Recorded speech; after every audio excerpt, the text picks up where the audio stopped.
नमस्ते बच्चों, कैसे हो आप लोग। इससे पहले वीडियो में मैंने बच्चों आपको फ्रांस की क्रांति के कारणों के बारे में बताया था। आज मैं आपको फ्रांस की क्रांति जो थी उसके परिणामों के बारे में बताने वाला हूँ कि फ्रांस में जो क्रांति हुई उसके फ्रांस में और शेष यूरोप में या विश्व में क्या परिणाम देखने को मिले, क्या असर देखने को मिले। उसमें सबसे पहले आपने देखा होगा क्रांति जो शुरू हुई बासिल के किले के पतन से, और आपने देखा कि 1793 में लुईस वोल्यू को फांसी दे दी गई थी। तो लुईस वोल्यू की फांसी के बाद जो था फ्रांस में अब जो वहाँ का जो बुर्बो राजवंश था वो समाप्त हो गया। तो सबसे पहला इसका प्रभाव ये पड़ा कि बुर्बो राजवंश की सत्ता का अंत हो गया, फ्रांस में राजतंत्र समाप्त हो गया और उसके स्थान पर संवैधानिक लोकतंत्र की या गणतंत्र की स्थापना हुई। तो पहला कारण है फ्रांस की क्रांति का प्रभाव। सबसे पहला प्रभाव है फ्रांस में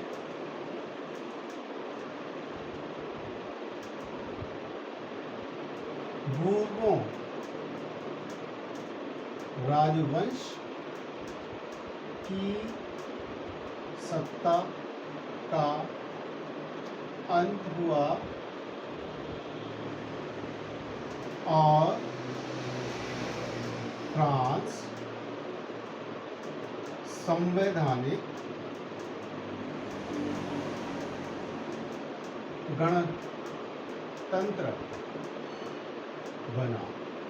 तो इस तरह से ये पहला बदलाव हमें देखने को मिलता है कि राजनीतिक व्यवस्था पूरी तरह से बदल गई थी। क्रांति का मतलब ही ये होता है कि किसी चीज़ में बदलाव, ऐसा बदलाव जो बहुत ही असरदार हो या आमूलचूल परिवर्तन करने वाला हो। तो फ्रांस की क्रांति ने फ्रांस की राज व्यवस्था में पूरा आमूलचूल परिवर्तन कर दिया था। पहले राजतंत्र के स्थान पर गणतंत्र की स्थापना हो गई। पहले क्या था? पहले फ्रांस में राजतंत्र था और अब क्या आ गया? गणतंत्र आ गया। तो इस तरह से क्रांति इसलिए कहा जाता है क्योंकि उसने राज व्यवस्था को बदल दिया था। इसके असर केवल राज व्यवस्था के बदलने में ही नज़र नहीं आते, इसके असर और भी बहुत सारे देखने को मिलते हैं। अब क्रांति जो राज्य व्यवस्था बदल गई और संवैधानिक गणतंत्र बना, तो संविधान की शुरुआत जो थी फ्रांस से वो होती है पुरुष एवं नागरिक अधिकारों के घोषणा पत्र से। पुरुष एवं नागरिक अधिकारों का घोषणा पत्र वो दस्तावेज है जिसमें फ्रांस के नागरिकों को नागरिक अधिकार प्रदान किए गए। इसमें स्वतंत्रता का अधिकार, समानता का अधिकार और सार्वभौमिकता का अधिकार, संपत्ति का अधिकार, ये सब जो नागरिक अधिकार हैं ये सब फ्रांस के नागरिकों को दिए गए। तो हम कह सकते हैं कि इसका दूसरा प्रभाव या परिणाम ये निकला कि फ्रांस में नागरिक अधिकारों की स्थापना हुई। नागरिक अधिकारों की स्थापना के लिए जो संविधान में नागरिकों को अधिकार प्रदान किए गए। तो दूसरा इसका नतीजा है कि क्रांति के बाद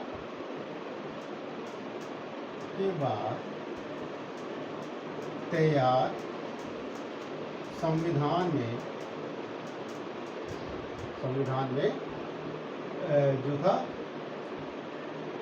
नागरिकों को स्वतंत्रता, समानता, शोषण के विरुद्ध अधिकार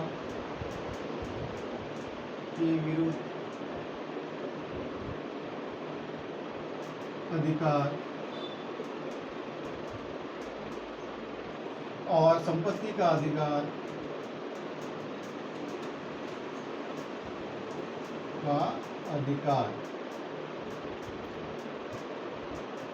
जैसे महत्वपूर्ण नागरिक अधिकार दिए गए।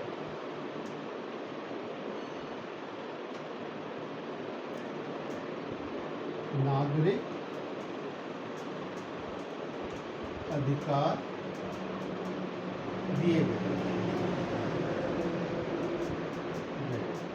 इसमें एक बात है कि ये तो पूरे जो संविधान में मैंने मोटी मोटी बातें बता दी कि भाई इसमें क्या क्या अधिकार दिए गए, लेकिन अगर एक क्वेश्चन अलग से भी आता है शॉर्ट नोट में कि फ्रांस के जो संविधान है उसका आरंभ कैसे होता है, तो फ्रांस के संविधान का आरंभ होता है पुरुष एवं नागरिक अधिकारों के घोषणा पत्र के साथ। तो ये बहुत इम्पोर्टेंट है, पुरुष एवं नागरिक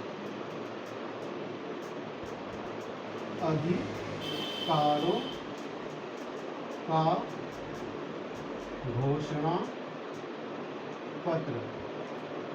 अब इस घोषणा पत्र में एक जो शब्द है पुरुष, क्या है? पुरुष एवं नागरिक। अब फ्रांस में जो संविधान बन गया, उस संविधान में पुरुषों को ही सक्रिय नागरिक माना गया। पुरुषों में भी उन पुरुषों को जो पुरुष अपने कम से कम 3 दिन के वेतन के बराबर टैक्स चुकाया करते थे। तो इसका मतलब फ्रांस के जितने भी लोग हैं वो फ्रांस के नागरिक हैं, और प्रत्येक नागरिक को संविधान में बहुत सारे अधिकार दिए गए थे। लेकिन जो राजनीतिक अधिकार है, राजनीतिक अधिकारों के मामले में वहाँ की महिलाओं को तो एक तरह से अलग कर दिया गया था। महिलाओं को राजनीतिक अधिकार नहीं दिए गए थे। राजनीतिक अधिकार का मतलब है चुनाव लड़ने का, वोट डालने का, ये सारे अधिकार उनको नहीं थे, जो कि महिला सशक्तिकरण के लिए बहुत ही इम्पोर्टेंट थे। अब दूसरी बात आती है, जो संविधान बना उसमें पुरुषों में भी, जो पुरुष 25 साल की उम्र जिनकी थी उनको वोट डालने का राइट दिया गया। उसमें भी जिन पुरुषों के पास संपत्ति थी, है ना, उन्हीं को वोट डालना दिया जाता था। तो इस तरह से पुरुषों में भी बहुत बड़ी संख्या ऐसी थी जो कि मतदान के या राजनीतिक अधिकारों से वंचित रह गए थे। और इसमें खास करके जो वही तृतीय स्टेट्स के वो लोग जो थे, जो निचले क्रम में आते थे समाज में, उनको ये राजनीतिक अधिकार काफ़ी समय तक नहीं मिल पाए। तो इस तरह से जो पुरुष एवं नागरिक अधिकारों का घोषणा पत्र है, उससे ये बात स्पष्ट हो जाती है कि फ्रांस की क्रांति तो आई, उसमें अधिकारों की बात तो हुई, लेकिन राजनीतिक अधिकारों के मामले में ये थोड़ा संकुचित रहा। महिलाओं को इससे वंचित रखा गया, और पुरुषों में भी केवल वोट जो वहाँ के टैक्स देने वाले लोग थे उनको ही अधिकार दिए गए थे। तो इसके बाद ये अलग से इससे है कि एक क्वेश्चन आ जाता है कि जो फ्रांस का संविधान है, इसमें किस तरह से उसका आरंभ होता है। तो फ्रांस की जो संविधान है उसका आरंभ होता है पुरुष एवं नागरिक अधिकारों के घोषणा पत्र से। ठीक है,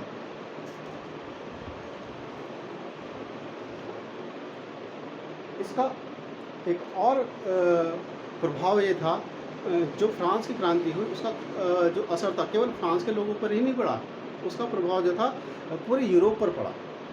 फ्रांस में जो एक अन्य महत्वपूर्ण घटना था इसके परिणाम की, उसका ये था कि जो संपत्तिवान, जो अधिकार संपन्न वर्ग था, वहाँ पे 2 तरह के वर्ग थे। एक को टैक्स देना पड़ता था, एक नहीं देता था।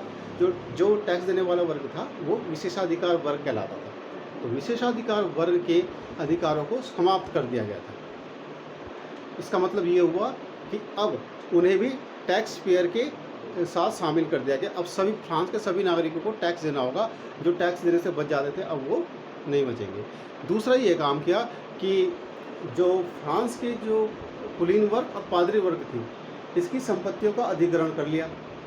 जैसे आपको बताया था क्रांति के कारण में कि भाई बहुत सारा उसको राजा के ऊपर कर्ज हो गया था। तो कर्ज चुकाने में राजा के पास 20 अरब लिब्रे की धनराशि प्राप्त हुई। इसको जो विशेषाधिकार वर्ग की जो संपत्तियाँ अधिग्रहित करी, उससे बहुत बड़ी। तो अब एक जो प्रभाव है इसका, एक अन्य ये देखने को मिलता है कि जो विशेषाधिकार वर्ग को समाप्त कर दिया गया।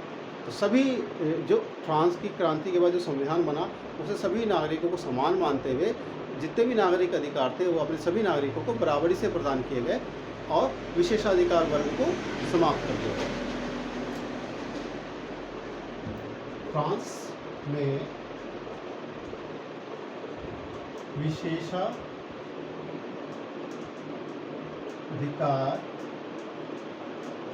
वर्ग के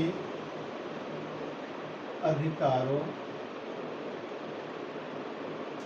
का अंत हुआ। ठीक है,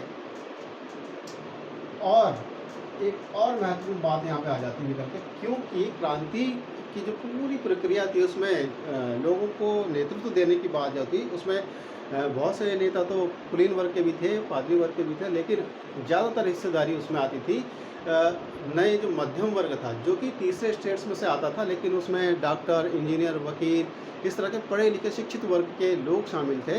इन लोगों ने ही क्रांति का नेतृत्व किया था। तो अब एक नया वर्ग फ्रांस में उदित होता हुआ नज़र आ रहा था, जो कि फ्रांस के अंदर इसका बहुत बड़ा प्रभाव था। उसको नया मध्यम वर्ग हम कह सकते हैं। तो इस एक नए मध्यम वर्ग का भी फ्रांस के समाज में उदय देखने को मिलता है। उसके पास संपत्तियां तो थी पहले, लेकिन उसके पास राजनीतिक अधिकार नहीं थे।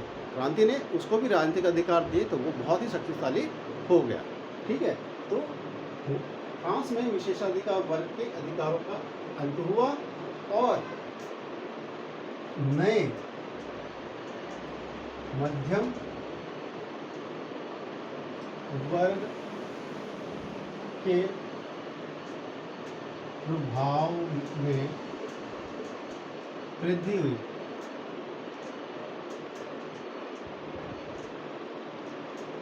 ठीक है, तो ये क्रांति का नेतृत्व करने वाला मध्यम वर्ग था, जिसमें मैंने आपको बताया डॉक्टर, वकील, इंजीनियर आदि थे। और इसमें रॉबेस्पियर भी ऐसा ही व्यक्ति था, वो वकील था। ठीक है, जिसने कि 1793 के बाद फ्रांस में उस आतंक का राज कायम किया था। तो ये फ्रांस की क्रांति के कुछ परिणाम थे। इसके अलावा फ्रांस की क्रांति के जो विश्वव्यापी प्रभाव हुए, इसमें जो था, जब फ्रांस में क्रांति हुई तो क्रांतिकारियों ने ये घोषणा की थी कि ये जो व्यवस्था है सारे यूरोप के लिए वो चाहते हैं कि जो यूरोप में जहाँ जहाँ भी राजनीतिक व्यवस्थाएं राजाओं के हाथ में हैं और वो निरंकुश हैं, उनकी जनता त्राही त्राही कर रही है। बहुत सारे राज्य तो ऐसे थे जहाँ की जनता की दशा फ्रांस से भी ख़राब थी। तो इस तरह से जब लोगों को ये सूचना फ्रांस की क्रांति की सारे यूरोप में फैल गई, फ्रांस की क्रांति के दौरान ही जब बासिल का पतन हुआ तो लोग गाँव से शहरों की तरफ आने लगे, नागरिक सेना बनाई गई। जब राजा लुई 16वें ने षड्यंत्र किया तो ये सेना लड़ने के लिए तैयार हुई। तो सैन्यवाद, इससे एक चीज़ निकल के आई कि सैन्यवाद को भी बढ़ावा मिला। तो फ्रांस में एक राष्ट्रवाद का विचार और सैन्यवाद, राष्ट्रवाद और सैन्यवाद को यूरोप में बढ़ावा मिला। इससे यूरोप पर क्रांति का प्रभाव पड़ा और वहाँ के लोग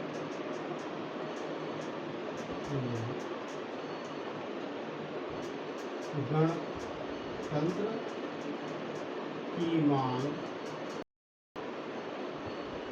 करने लगे।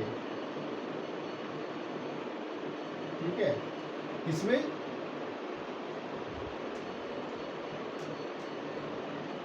नए राष्ट्रवाद का उदय हुआ और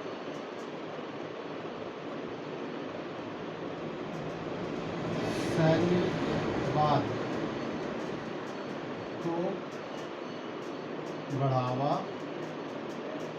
मिला।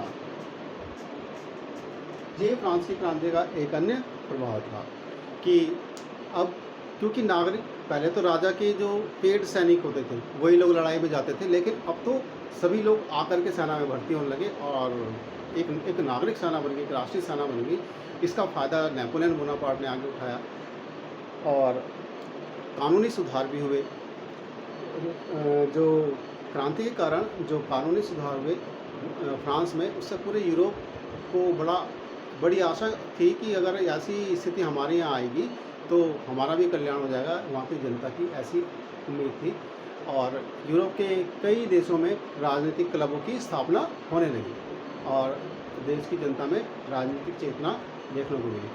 इसके साथ साथ केवल यूरोप पे ही नहीं, फ्रांस की क्रांति का प्रभाव भारत जैसे यूरोप के जो यूरोप के उपनिवेश थे उन पर भी पड़ा और उपनिवेश के लोगों ने भी अपनी स्वतंत्रता के लिए फ्रांस की क्रांति को अपना आदर्श माना, उसको प्रेरणा स्रोत माना। जैसे कि भारत के दो प्रमुख उस समय के महापुरुष थे, जिसमें राजा राम मोहन राय प्रमुख थे और टीपू सुल्तान, जो कि फ्रांस की क्रांति से बहुत प्रभावित था। उसने अपनी सेना में भी फ्रांसीसी अधिकारियों को नियुक्त किया था ट्रेनिंग प्रशिक्षण के लिए। तो इस तरह से हम देखते हैं कि फ्रांस की क्रांति का जो स्वतंत्रता का, समानता का, बंधुत्व का, कानून की दृष्टि में सभी लोग समान होंगे, इन सही बातों का, इन ऐसे आदर्शों का सारे दुनिया पर प्रभाव देखने को मिलता है।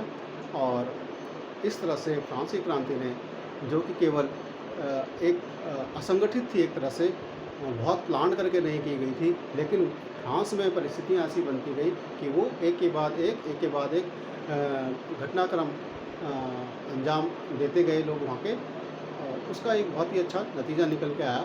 इसमें बहुत तेज़ी से बदलाव हुए फ्रांस की क्रांति के। पहला मैं कुछ छोटे से बिंदु में आपको बताना चाहता हूँ। जो फ्रांस की क्रांति हुई, सब 1791 में वहाँ पे संवैधानिक राजतंत्र की स्थापना हुई। 1792 में राजा ने षड्यंत्र किया तो संवैधानिक लोकतंत्र की स्थापना कर दी गई, राजा को हटा दिया गया। 1793 में फिर से एक और बदलाव किया गया, संविधान में बदलाव किया गया, नेशनल असेंबली को नेशनल कन्वेंशन बना दिया गया। जब रोबेस्पियर का शासन था, रोबेस्पियर का शासन का अंत हुआ तो फिर डायरेक्टरी का शासन आया। 1794 से 1798-99 तक 99 तक डायरेक्टरी का शासन रहा। उसके बाद नेपोलियन बोनापार्ट आता है 1799 में, तो वो इस डायरेक्टरी के शासन का अंत कर देता है और काउंसलर्स का शासन वाली व्यवस्था करता है, संविधान में बदलाव करके, और काउंसिल बन जाता है। और उसके बाद 1804 में नेपोलियन बोनापार्ट एक अपने आप को राजा घोषित कर देता है। तो इस तरह से फ्रांस में राजनीतिक घटनाक्रम एक के बाद एक आगे बढ़ता जाता है, बदलाव होते रहते हैं, लेकिन जो मूल बातें थी, स्वतंत्रता, समानता, बंधुत्व, कानून की दृष्टि में बराबरी और प्रशासनिक सुधार, ये सारी चीज़ें सारी दुनिया को प्रभावित करती थी। और इसीलिए कहा जाता था, एक बार ऑस्ट्रिया के चांसलर मेटरनिक ने कहा था कि जब फ्रांस सीखता है तो सारे यूरोप को सर्दी जुकाम हो जाता है। ठीक है बच्चों, आज फ्रांस की क्रांति के जो हम परिणाम थे, उसमें हमने कुछ मुख्य बिंदुओं पर चर्चा की। इसमें सबसे पहला परिणाम ये रहा कि वहाँ पे राजतंत्र का अंत हुआ और लोकतंत्र की स्थापना हुई। वहाँ पे जो वहाँ का संपत्ति विशेषाधिकार वर्ग था, पादरी वर्ग और कुलीन वर्ग, उनकी संपत्तियों का अधिग्रहण कर लिया गया। तो उनके ऊपर बुरा प्रभाव पड़ा इस क्रांति का, क्योंकि उनके जो विशेषाधिकार थे वो छिन गए थे। इसका अच्छा प्रभाव सबसे ज़्यादा लाभान्वित हुए वहाँ का मध्यम वर्ग, जो तीसरे स्टेट्स में से आता था और जिसके पास संपत्तियाँ तो थी, पैसा तो था, लेकिन राजनीतिक अधिकार नहीं थे। तो अब वो बहुत शक्तिशाली हो गया था और ये वर्ग जो था फ्रांस की क्रांति में महत्वपूर्ण भूमिका निभाई थी और आगे भी निभाने वाला था। इसके पास आर्थिक संसाधन भी थे और अब वो राजनीतिक रूप से भी ताकतवर बन गया था। फ्रांस की क्रांति ने सारे विश्व को भी प्रभावित किया, यूरोप को भी प्रभावित किया। तो इस तरह से फ्रांस की क्रांति न केवल फ्रांस के लोगों के लिए ही लाभ देने वाली साबित हुई, बल्कि फ्रांस की क्रांति के विचारों ने सारे विश्व को प्रभावित किया। आगे आने वाले समय में जो फ्रांस के यूरोप के जो लोग थे, वो सारे यूरोप में, सारे एशिया में, अफ्रीका में और अमेरिका महाद्वीप में उनका सत्ता स्थापित थी। उपनिवेश बनाए हुए थे सबने। तो इन उपनिवेशों में भी जो लोगों ने जो क्रांति से प्रेरणा लेकर के ये काम किया और अपनी आज़ादी की लड़ाई को आगे बढ़ाया। ठीक है बच्चों, शायद लेक्चर लंबा हो गया है ना, और अब हम आगे बात करेंगे अगली वीडियो में। आप इस वीडियो को देखकर अगर इसमें कुछ आपको समझने में कोई समस्या हो तो आप अपनी बात पूछ सकते हैं मेरे से और मैं आपकी समस्या का हल करने का प्रयास करूँगा। ठीक है बच्चों, थैंक यू।